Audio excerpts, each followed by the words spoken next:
सक्षम police times news 112 सक्षम जनतेचा आवाज।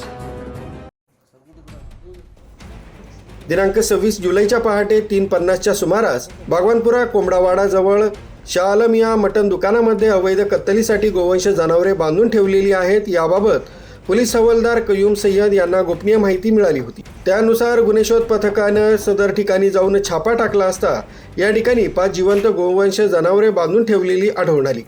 तसंच सदर जनावरे बांधून ठेवलेला इसम जाकीर बशीर शाह व 29 वर्ष राहणार फुलेनगर मांगीरबाबा चौक वडाळा गाव हा मिळून आलाय।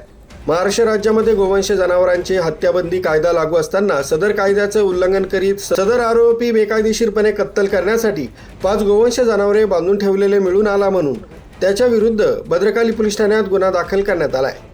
सदरची कामगिरी पोलीस आयुक्त संदीप कर्णिक, पोलीस उपायुक्त मोनिका राऊत, सहाय्यक पोलीस आयुक्त प्रमोद वाघ, वरिष्ठ पोलीस निरीक्षक राकेश चौधरी यांच्या मार्गदर्शनाखाली गुन्हे शोध पथकाचे प्रभारी अधिकारी सहाय्यक पोलीस निरीक्षक ज्ञानेश्वर मोहिते, पोलीस हवालदार प्रभाकर आहेर, पोलीस हवालदार कयूम सय्यद, निलेश विखे, अविनाश थेटे अशांनी ही कामगिरी पार पाडली। न्यूज ब्युरो सक्षम पोलीस टाइम्स न्यूज 112 नाशिक।